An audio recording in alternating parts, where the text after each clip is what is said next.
क्या कांग्रेस में शामिल होने की शर्त ये थी कि आपको बाड़मेर जैसलमेर से लोकसभा का प्रत्याशी कांग्रेस बनाए? बिल्कुल बात हनुमान जी के साथ जोड़ी मझधार में टूटी। खाली बातों से देश नहीं चलने वाला। जो आरएलपी परिवार था वो साथ है। अब 100 में से 100% हो ऐसी भी कोई बात नहीं, लेकिन ज़्यादातर लोगों की ये भावना थी और मुझे नहीं लगता कि मैंने कुछ गलत किया है। मैंने बाड़मेर जैसलमेर की जनता के विकास के लिए लिया गया निर्णय है या आप देख रहे हैं कि राजनीतिक संभावनाएं अब कांग्रेस पार्टी में ज्यादा है? देखिए, ज़्यादा तो बाड़मेर जिले की आवश्यकता। उन्होंने कहा कि मेरी गलतियों की सजा मोदी जी को मत देना। देखिए, अपनी नाकामी है उसकी तो जो पिछले 5 साल की बात करें, खाली बातें की और अपने काम मस्त रहे, जनता के ऊपर ध्यान नहीं दिया।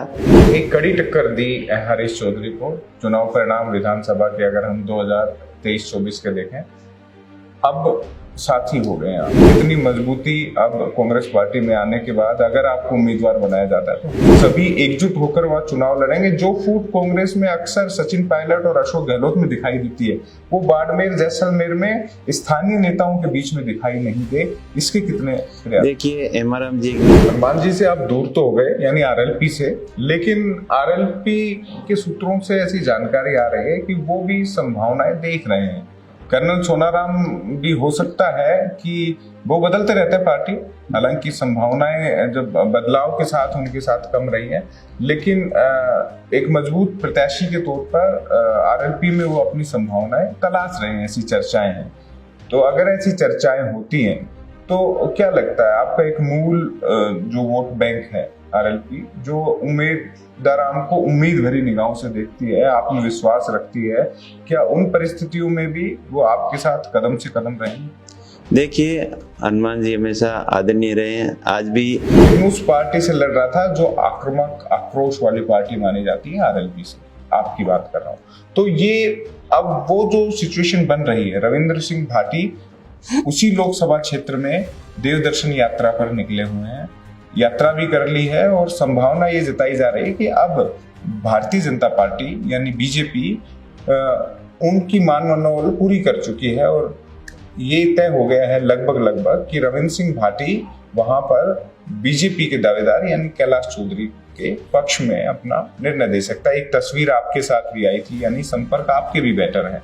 क्या लगता है आपको कि जो लड़ाके हैं, जो बागी रहे हैं, वो कितना समर्थन देंगे? क्योंकि इस लोकसभा में 5 सीटें तो बीजेपी के पास है। देखिए, मैं निर्दलीय और एक कांग्रेस। देखिए, रविंद्र सिंह भाटी सांसद का चुनाव लड़ता है। पिछले 2 चुनाव में 2019 और 2014 की बात करें तो विधानसभा चुनाव हारने वाला ही सांसद का प्रत्याशी बना और जीत कर भी गया। देखिए, ऐसा तो अब लोगों में धारणा बिल्कुल।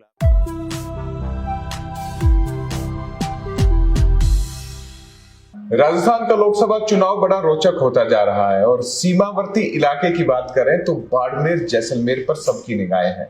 ये निगाहें क्यों है? किस वजह से केंद्र सरकार और राजस्थान की भाजपा सरकार को पसीने छूट रहे हैं, ये भी जानने को मिलेगा। साथ ही आरएलपी की स्थानीय राजनीति कैसे करवट ले रही है और कांग्रेस क्यों इस बॉर्डर इलाके से उम्मीदों से भरी हुई है। इन तमाम मुद्दों पर बातचीत करने के लिए हाल ही में आरएलपी से कांग्रेस का दामन थामने वाले उमेदराम बेनीवाल हमारे साथ हैं। स्वागत है राजस्थान चौक में। धन्यवाद तिवारी जी, आपका भी बहुत बहुत स्वागत।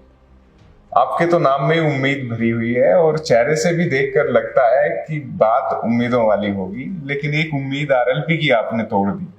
आप साथ थे आरएलपी के, अचानक से ऐसे क्या हुआ कि हनुमान जी के साथ जोड़ी मझधार में टूटी? देखिए, बाड़मेर की हाल वर्तमान की परिस्थितियों को देखते हुए, जो आज किसानों के साथ में जो केंद्र सरकार दुर्व्यवहार करती है, उसको ध्यान में रखते हुए, वर्तमान परिस्थितियों को देखते हुए ये निर्णय लिया गया और बाड़मेर की जनता की जो भावना थी उनको समझते हुए अपना निजी निर्णय था।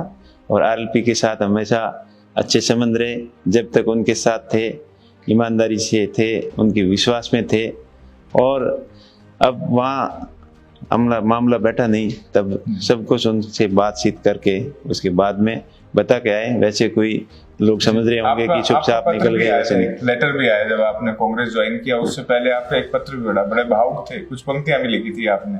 बिल्कुल, वैसे तो काफ़ी टाइम से उनसे बातचीत चल रही थी, तो फिर हमने सब कुछ पिछले उसके जो विधानसभा के चुनाव थे उसके बाद में लगातार क्षेत्र में थे, संपर्क में थे।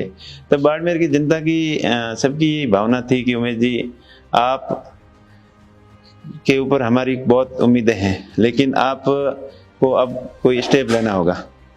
तो उनकी भावनाओं को देखते हुए हमने ये स्टेप लिया। जो वर्तमान में आज किसान परेशान हैं, युवा बेरोजगार हैं और खाली थोथी घोषणाएं और जो भ्रष्टाचार चरम सीमा पे पहुंच चुका है, खाली बातों से देश नहीं चलने वाला। इसलिए सब आज के ज़माने की जो बाड़मेर को आवश्यकता थी उसको देखते हुए तमाम आवश्यकताओं पे भी बात करेंगे, लेकिन उस आरएलपी परिवार की भी बात करते हैं। उस पूरे आरएलपी परिवार में हनुमान जी के अलावा बड़ी संख्या में कार्यकर्ता हैं, बड़ी संख्या में और भी पदाधिकारी हैं जिनसे आपका पारिवारिक स्नेह रहा है। एक तरीके से एक परिवार बड़ा था, वो परिवार भी अब क्या माने आपके साथ है और नई पार्टी के साथ, कांग्रेस के साथ जुड़कर आपके साथ भावी संभावनाओं में जुट रहा है। बिल्कुल, जो आरएलपी परिवार था वो साथ है। अब 100 में से 100% हो ऐसी भी कोई बात नहीं, लेकिन ज़्यादातर लोगों की ये भावना थी कि अपने को ये स्टेप लेना चाहिए और विचार विमर्श करके, उनसे सलाह मशवरा करके और उनकी भावनाओं को समझते हुए ये निर्णय लिया है। और ये काफ़ी लंबे समय से उनके साथ डिस्कशन चल रहा था जी। और मुझे नहीं लगता कि मैंने कुछ गलत किया है। मैंने अपने मन से निर्णय लिया है, लोगों की भावना के अनुसार निर्णय लिया है। आरएलपी पार्टी के प्रति मेरी सद्भावना, उनके प्रति अपने अच्छे विचार थे और आगे भी रहेंगे, लेकिन राजनीतिक रूप से अब मैं पूर्ण रूप से कांग्रेस की रीति नीति और कांग्रेस की विचारधारा से जुड़ चुका हूँ। निर्णय तो चूंकि एक संघर्षशील प्रत्याशी के तौर पर बायतू की जनता ने आपको देखा है और कांग्रेस ने भी उन संभावनाओं पर विचार किया जो आपने दिखाई देती है, उन्हीं के आधार पर संभवतः निर्णय लिया गया कांग्रेस में जाने के बारे में। तो आखिर ऐसा विचार आया कैसे कि हम चलो राजनीतिक प्रतिबद्धताओं को, क्या ये केवल और केवल बाड़मेर जैसलमेर की जनता के विकास के लिए लिया गया निर्णय है, या आप देख रहे हैं कि राजनीतिक संभावनाएं अब कांग्रेस पार्टी में ज्यादा है? देखिए, ज़्यादा तो बाड़मेर जिले की आवश्यकताओं को देखते हुए ये निर्णय लिया गया, क्योंकि पिछले 5 साल के कार्यकाल की बात करें तो बाड़मेर जिले का प्रतिनिधित्व तो ठीक ढंग से सबसे बड़ी पंचायत के अंदर नहीं हो पाया। यहाँ के प्रत्याशी अभी सांसद थे माननीय कैलाश चौधरी साहब, वो मंत्री जरूर थे, लेकिन जिनके पास मूल डिपार्टमेंट था किसानों का, जो विभाग था, कृषि मंत्री थे जी। वो रहते हुए भी किसानों का कुछ, राज्य मंत्री के पास ज्यादा ताकत नहीं होती है, आपका सांसद। देखिए ताकत क्यों नहीं होती? देखिए, हनुमान जी के पास में कौन सा मंत्रालय था, उन्होंने अपने दम के ऊपर हर मुद्दे पर मजबूती से लोकसभा के अंदर रखा। बाड़मेर के, राजस्थान के नहीं, पूरे भारत के जो ज्वलंत मुद्दे थे उनको मजबूती से लोकसभा के पटल पर रखा और सबको सोचने के लिए विवश कर दिया कि एक जुझारू नेता है, मजबूत नेता है जी। लेकिन हमारे बाड़मेर के सांसद मंत्री रहते हुए भी बाड़मेर के लिए कुछ नहीं कर पाए, किसानों को क्लेम नहीं दिला पाए, किसानों के लिए कोई महत्वपूर्ण योजना नहीं ले पाए। बाड़मेर के लिए बातें तो खूब की, चाहे बाड़मेर एयरपोर्ट की हो, एग्रीकल्चर शोध संस्थान की हो, और भी कई बातें की, रेल प्रोजेक्ट की, गुजरात से सीधा प्रोजेक्ट रेल से जोड़ा जाए और इंडस्ट्रीज डेवलपमेंट की बातें की। बाड़मेर में बालोतरा एक कपड़ा उद्योग का हब है, उसको सुधारने की बातें की। खाली बातें में ही हो गया, पर धरातल पे कुछ काम नहीं किया। बाड़मेर के लोगों की उम्मीद के ऊपर खरा नहीं उतरे। इसलिए हमने बाड़मेर की हालात, वर्तमान परिस्थितियों को देखते हुए ये स्टेप लिया है। और हमें कहते हैं मोदी जी का आशीर्वाद है कैलाश जी पे, और लेकिन उन्होंने साथ में ये भी एक वीडियो वायरल भी हुआ पिछले दिनों, उन्होंने कहा कि मेरी गलतियों की सजा मोदी जी को मत देना। देखिए, अपनी नाकामी है उसकी तो जनता उसकी कसर निकालेगी। बाकी मोदी जी के बारे में जनता क्या सोचती है क्या नहीं सोचती है वो तो आने वाला समय ही बता पाएगा। लेकिन मोदी जी अकेला क्या कर सकते हैं, इनको मजबूती से पैरवी तो करनी चाहिए थी वहाँ। जी। अगर करते, वैसे मोदी जी ने विजन तो खूब दिखाए, बाड़मेर को सपने खूब दिखाए थे कि यहाँ नहर ले आएंगे, गुजरात के अंदर नहर का मसला तो बड़ा है। हाँ, लंबे समय से मांग चल रही थी, नर्मदा नहर और इंदिरा गांधी नहर को आपस में जोड़ के बाड़मेर के किसान को हरा भरा कर देंगे, बाड़मेर को हरा भरा कर देंगे, किसान को खुशहाल कर देंगे। लेकिन वो खाली खोखली बातें ही रही, धरातल पे कुछ काम नहीं हुआ। खाली आम और अंगूर के सपने दिखाए, वो अभी सपने ही रह गए हैं। क्योंकि बाड़मेर की जनता वैसे तो रेतीले दौरों के बीच में से लगातार निकल कर आती है, लेकिन जब भी मुद्दों की बात होती है, ऐसे क्या सपने आप मान रहे हैं कि उस पूरे क्षेत्र में आप तो कहते हैं कि दुबई बन गए है, वहां पर जब से रिफाइनरी आई है चीजें चेंज हो गई हैं। हालांकि सबसे बड़ी समस्या अभी मुझे वहाँ पानी की लगती है, बचत भी, और इंडस्ट्रियल विकास, वहाँ पे पेट्रोलियम हब की तरफ लोग देख रहे हैं। तो तमाम विकास की ऐसी संभावनाएं उस पूरे क्षेत्र में छुपी हुई है जिन पर काम होना शेष है। देखिए, तो बड़ा हाईवे भी वहां से गुजर गया, अब तो और भी तेजी से उनका देखिए विकास संभव। बाड़मेर जैसलमेर विधानसभा जो लोकसभा क्षेत्र है, उसके अंदर प्रकृति की बहुत मेहरबानी है। जितनी प्राकृतिक मार झेली है, उतना ही अच्छा समय आने वाला है। बाड़मेर ये कुदरत की मेहरबानी है। वहाँ काला सोना क्रूड के रूप में निकला है, और कोयला है, टंगस्टन है, यूरेनियम है, और भांति भांति के कई प्रकार के खनिजों की वहाँ खोज चल रही है। संभावनाएं बहुत ज़्यादा है, जैसे विंड पावर है, सोलर एनर्जी है। इस तरह पर सभी चीज़ों को समीकरण बैठा के अगर बाड़मेर जैसलमेर के क्षेत्र को इंडस्ट्रियल रूप से अगर डेवलप किया जाए तो बहुत ही वहाँ अपार संभावना है। जब बड़ी मोटर व्हीकल इंडस्ट्रीज भी आ सकती है, जैसे मोदी जी बातें करते हैं कि यहाँ डिफेंस की दृष्टि से अपने को आत्मनिर्भर होके यहाँ काम करना चाहिए, तो डिफेंस की फैक्ट्रियाँ भी लग सकती हैं, क्योंकि उनसे जो रॉ मटेरियल की अपार संभावना है। बहुत कुछ है, लेकिन करने वाले आदमी के मन में एक विजन होना चाहिए कि मुझे क्या करना है। जो पिछले 5 साल की बात करें, खाली बातें की और अपने काम मस्त रहे, जनता के ऊपर ध्यान नहीं दिया, और न ही बाड़मेर के जो ज्वलंत मुद्दे थे जो उनको लोकसभा के अंदर रखने चाहिए थे, तो एक भी नहीं रखा। आपको मौका मिलेगा, कांग्रेस पार्टी में आप आए हैं, क्या बाड़मेर जैसलमेर की जनता के लिए, क्योंकि दावेदारी के लिहाज से बात करें तो मुख्य दावेदारों में आप भी शुमार हो गए। देखिए, अब मौका मिलेगा तो जरूर अपन जनता की जो भावना के अनुसार, वर्तमान परिस्थितियों के अनुसार काम करेंगे, जो बाड़मेर जिले के लोगों के ऊपर डिपेंड है। अब आपने शिक्षा के क्षेत्र में तो अच्छा काम किया। बिल्कुल, मैं खुद गया था तो वहाँ पे मुझे कुछ लोगों ने बताया कि आप बच्चों की एजुकेशन के लिए काम कर रहे हैं। देखिए, मेरा भाव तो रखते हैं आप। ये मेरी भावना, जब मेरे बच्चे खुद डीपीएस स्कूल में पढ़ते हैं जोधपुर में, तो मेरे जैसे सब लोग तो नहीं पढ़ा सकते, लेकिन मैंने जब पेरेंट टीचर स्कूल के मीटिंग के अंदर जाता हूँ, तब से वहाँ देखा कि ऐसी फैसिलिटी अगर गाँव में हो तो गाँव में भी प्रतिभाओं की कोई कमी नहीं है। वहाँ सिस्टम को कैसे सुधारा जाए, और गांव के लोग अगर सब मिलकर ये प्रयास करें तो सब संभव हो सकता है। उसके लिए उदाहरण के तौर पर, सैंपल के तौर पर, कुछ जगह स्कूलों में 50-60 स्कूलों के अंदर वो डिजिटल स्मार्ट बोर्ड लगाए जो आज के जमाने में लेटेस्ट टेक्नोलॉजी के हैं। तो उससे लगाए आप पूरे बाड़मेर जैसे, उससे प्रेरणा लेकर लोगों ने भी खूब लगाए। जैसे मैंने लगाए ना, तो उन्होंने देखा कि अच्छी चीज है, तो लोग, मैंने अकेला आदमी इतना कुछ कर नहीं सकता।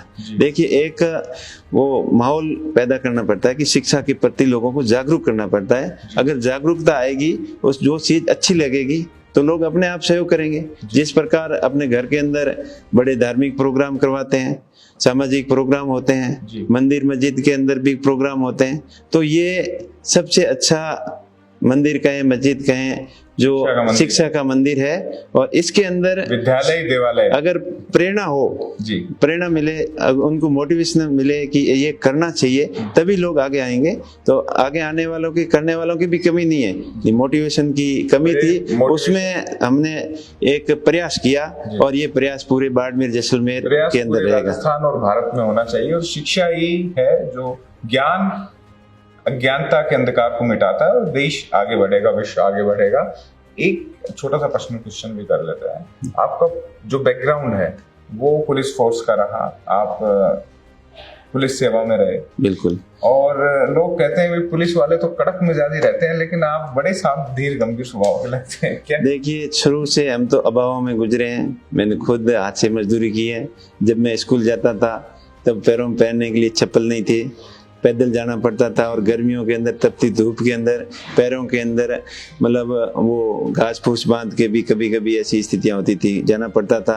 और आजकल के तो बच्चे थोड़ा सा गंदा शर्ट पहन के भी स्कूल नहीं जाते, लेकिन हमें तो वो दिन भी देखे हैं कि निक्कर के अंदर जाते थे और निक्कर फटी होती थी तो उसके ऊपर वो उसको रिपेयरिंग करके बार बार रिपेयरिंग करके भी ऐसे दिन देखे हुए हैं। खुद खेती का काम किया हुआ है, ट्यूबवेल उसमें पानी लाया हुआ, खुद तलेस के अंदर से सिंचाई करके, मतलब खूब परिस्थितियों से हम गुजरे हुए हैं। तो हमें सब पता है कि लोगों की क्या समस्या थी, आज के ज़माने में क्या है।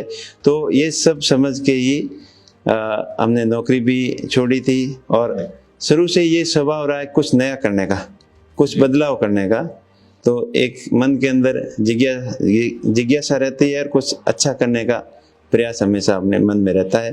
और मुझे आशा ही नहीं बल्कि पूर्ण विश्वास है कि मैं बाड़मेर की जनता की उम्मीदों के ऊपर खरा उतरने का पूरा प्रयास करूंगा, और जनता बार बार मुझे निराश नहीं करेगी, ऐसा मुझे जनता के ऊपर पूरा भरोसा है। एक कड़ी टक्कर दी हरीश चौधरी को। चुनाव परिणाम विधानसभा के अगर हम 2023-24 के देखें, अब साथी हो गए आप बायतू में। एक तरीके से दो ऐसे लोगों का मिलन रह गया जो पहले और दूसरे नंबर पर रहे। इसके अलावा हरीश जी को पुराना अनुभव भी है लोकसभा लड़ने का, सांसद भी रहे हैं। तो क्या लगता है पूरे इस संसदीय क्षेत्र में हरीश चौधरी के साथ रहने से कितनी मजबूती अब कांग्रेस पार्टी में आने के बाद, अगर आपको उम्मीदवार बनाया जाता है, तो हो सकती है? बिल्कुल रहेगी। हमारे आदरणीय हेमाराम जी हैं जो सबके संरक्षक है, और हेमाराम जी का तो एक अलग ही प्रभाव है। वो अब सेवा के भाव में आ गए। जब से उन्होंने कहा कि मैं चुनाव नहीं लड़ रहा हूँ, इसलिए कह रहा हूँ कि आप जो दावेदारी की जब मैंने बात की थी पहले, तो हेमाराम जी का, हरीश जी का, और अब आप आ गए हो तो आपका। कर्नल सोनाराम थोड़ा पीछे रह गए, हालांकि उन्होंने कोशिश की, उन पे भी बात करेंगे क्योंकि वो और भी कई संभावनाएं देख रहे हैं। लेकिन देखें तो यही दावेदार थे। तो हेमाराम जी का जो शांत धीर गंभीर स्वभाव है, जो आपसे मैच खाता है, और जो उन्होंने अपने पुत्र की याद में हॉस्टल भी निर्माण किया, और सक्रिय राजनीति से वो थोड़ा दूर हो गए अब। लेकिन कितनी उम्मीद आपको लगती है कि कांग्रेस के प्रत्याशी को जिताने के लिए सभी एकजुट होकर वह चुनाव लड़ेंगे? जो फूट कांग्रेस में अक्सर सचिन पायलट और अशोक गहलोत में दिखाई देती है, वो बाड़मेर जैसलमेर में स्थानीय नेताओं के बीच में दिखाई नहीं दे, इसके कितने? देखिए, हेमाराम जी एक नेक दिल इंसान है और उनको राजनीतिक क्षेत्र में लंबा अनुभव है। उन्होंने बहुत सारी परिस्थितियां देखी है, बहुत सारे बदलाव देखे हैं, अपने निजी जिंदगी के अंदर भी बहुत बड़ी दुख तकलीफ के पहाड़ भी झेले हैं, और हर एक मुसीबतों से सामना किया है। और उन्हीं के नेतृत्व में पूरे बाड़मेर जिले की कांग्रेस की टीम एक है, नेक है। और माननीय हरीश जी, उनका भी बहुत लंबा राजनीतिक अनुभव है, और ये सब मिलकर अच्छा प्रयास करेंगे और बाड़मेर जिले से कांग्रेस की सीट जीते, और बाड़मेर जिले के लोगों का हित के लिए सब मिलकर प्रयास करें, काम करें। हनुमान जी से आप दूर तो हो गए, यानी आरएलपी से, लेकिन आरएलपी के सूत्रों से ऐसी जानकारी आ रही है कि वो भी संभावनाएं देख रहे हैं। कर्नल सोनाराम भी हो सकता है कि वो बदलते रहते हैं पार्टी, हालांकि संभावनाएं जब बदलाव के साथ उनके साथ कम रही है, लेकिन एक मजबूत प्रत्याशी के तौर पर आरएलपी में वो अपनी संभावनाएं तलाश रहे हैं, ऐसी चर्चाएं हैं। तो अगर ऐसी चर्चाएं होती हैं तो क्या लगता है आपका एक मूल जो वोट बैंक है आरएलपी, जो उम्मीदवार को उम्मीद भरी निगाहों से देखती है, आत्मविश्वास रखती है, क्या उन परिस्थितियों में भी वो आपके साथ कदम से कदम रहेंगे? देखिए, हनुमान जी हमेशा आदरणीय रहे हैं। आज भी व्यक्तिगत रूप से उनके मन में मेरे प्रति आदर ही होगा, और मेरा भी उनके प्रति बहुत ही आशीर्वाद है, सम्मान है। मैं उनकी बहुत इज्जत करता हूं और आगे भी करता रहूंगा।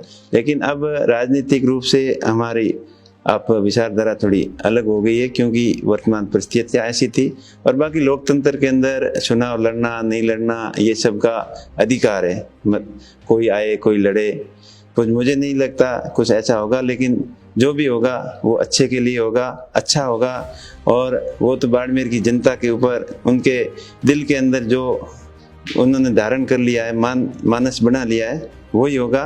बाकी मैं तो सभी बाड़मेर की पूरी जनता को यही कहना चाहूँगा, जो आरएलपी से जुड़े हुए थे, जो व्यक्तिगत रूप से जुड़े हुए थे, जो अन्य पार्टियों के थे, वो पार्टी विचारधारा को मानते हुए अपने व्यक्तिगत हिसाब से भी एक आदर्श स्थिति टाइप की बने, आदर्श स्थिति बने। और मेरा ये मानना है कि सभी राजनीतिक पार्टियां एक मंच पे आकर अगर अपनी अपनी बात रखें, उस लेवल तक ही सोचने के लिए हम इतना मादा रखते हैं। अपने अपने विचार व्यक्त करो और जनता को जो अच्छा लगे उसको वोट करो। बिल्कुल, विकास और भाव में कमी नहीं है, लेकिन वहाँ के राजनीतिक समीकरणों पर भी बात कर लेते हैं।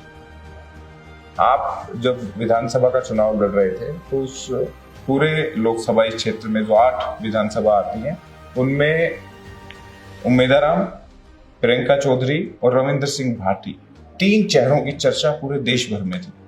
2 बागी थे और एक जो सिद्धांत की राजनीति कर रहा था, लेकिन उस पार्टी से लड़ रहा था जो आक्रामक, आक्रोश वाली पार्टी मानी जाती है, आरएलपी से आपकी बात कर रहा हूं। तो ये अब वो जो सिचुएशन बन रही है, रविंद्र सिंह भाटी उसी लोकसभा क्षेत्र में देवदर्शन यात्रा पर निकले हुए हैं, यात्रा भी कर ली है और संभावना ये जताई जा रही है कि अब भारतीय जनता पार्टी यानी बीजेपी उनकी मान मनोबल पूरी कर चुकी है और ये तय हो गया है लगभग कि रविंद्र सिंह भाटी वहां पर बीजेपी के दावेदार यानी कैलाश चौधरी के पक्ष में अपना निर्णय दे सकता है। एक तस्वीर आपके साथ भी आई थी, यानी संपर्क आपके भी बेटर है।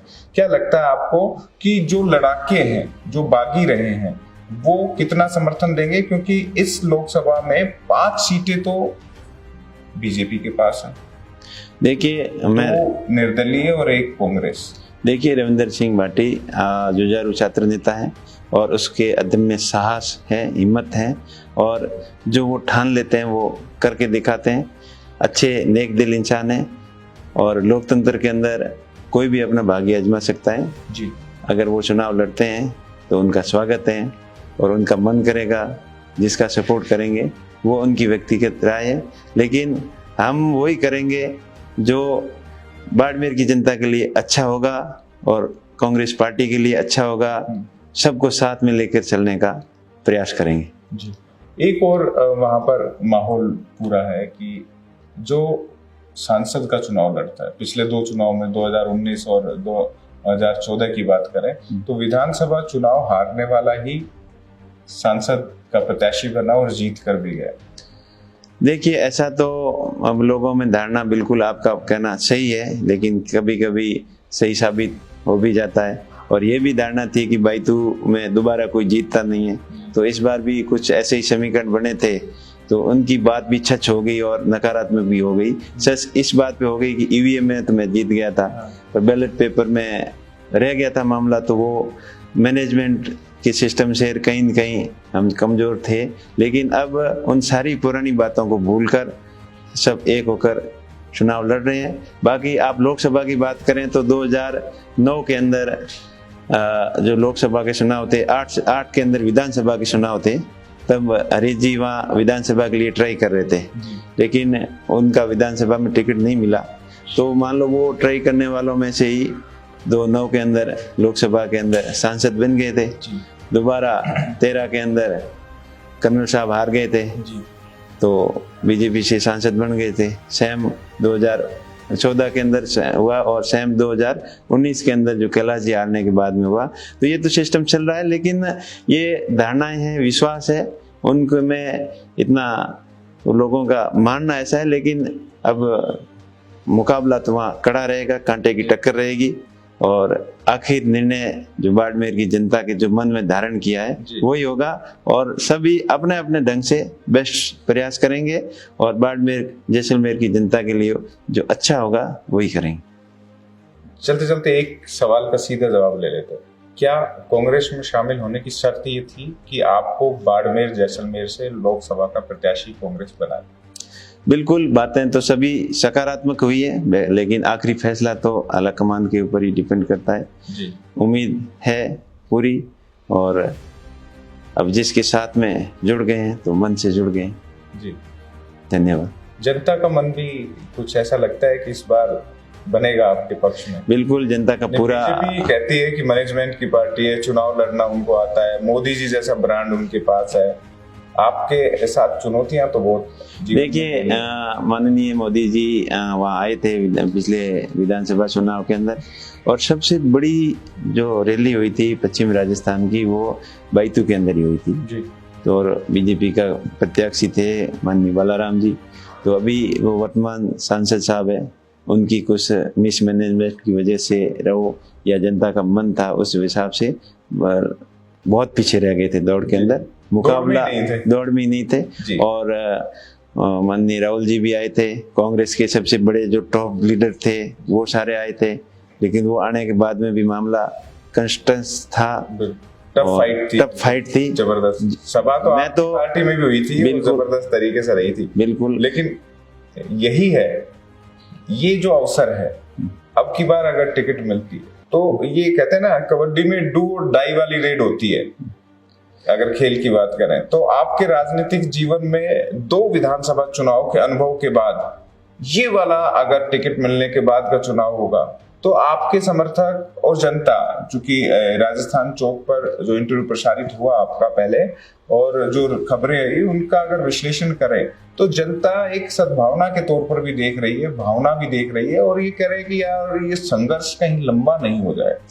देखिए, हार जीत तो अब भाग्य का, किस्मत का खेल है, और कुछ हमारी कमियां रह गई जिससे ऐसा हो गया, लेकिन बाड़मेर की जनता के ऊपर हमें पूरा भरोसा है।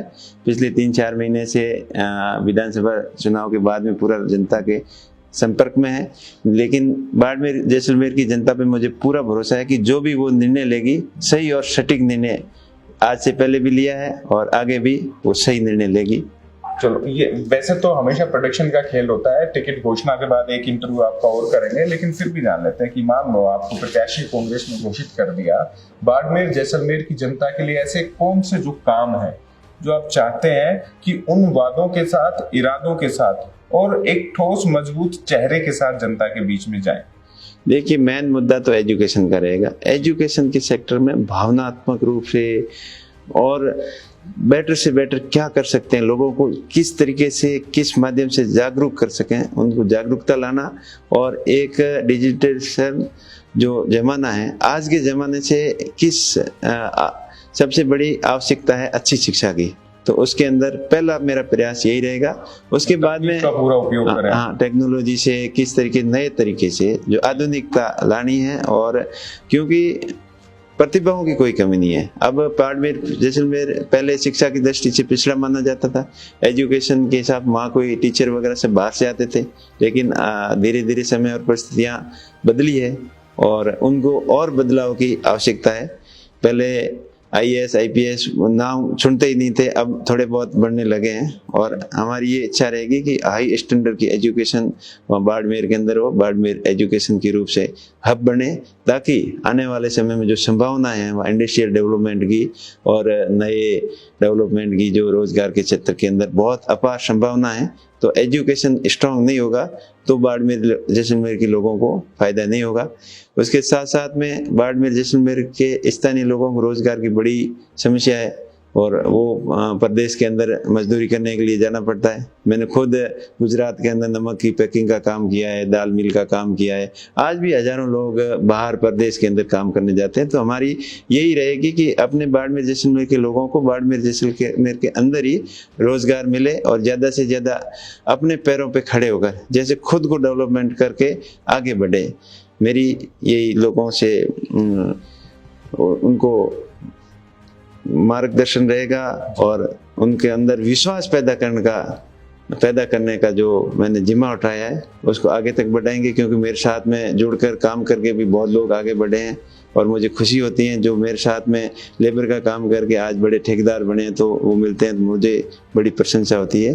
तो इस तरीके से लोगों को, युवाओं को मोटिवेट करना कोई हताश नहीं है। शैक्षणिक और आर्थिक स्तर आप उठाएंगे, एक अंतिम सवाल ले लेते हैं, वो क्षेत्र के लिए बनता भी, वो सांप्रदायिक सौहार्द के लिहाज से भी बड़ी टफ सीट रही है। अगर माने तो विधानसभा चुनाव में तो बड़े चर्चे रहे हैं विधानसभा क्षेत्रों के, लेकिन लोकसभा की जब बात आती है तो प्रतिनिधित्व सबका केंद्र में बराबर रहे, उनकी आवाज भी उठे। जो पिछड़े हैं, अल्पसंख्यक हैं, वो भी बड़ी संख्या में मतदाता आपके क्षेत्र में है, उनके लिए क्या आपका प्लान है सर? देखिए, सबसे जो एजुकेशन की कमी है ना, वो माइनॉरिटी में, SC ST में और भी ज़्यादा है। कुछ एडवांस में लोग पहले से जागरूक हो चुके हैं, उनमें तो काफ़ी बदलाव आया है, लेकिन अभी पिछले वर्ग के अंदर, OBC के अंदर, मूल मेन SC ST और माइनॉरिटी के अंदर एजुकेशन की बहुत ज़्यादा कमी है।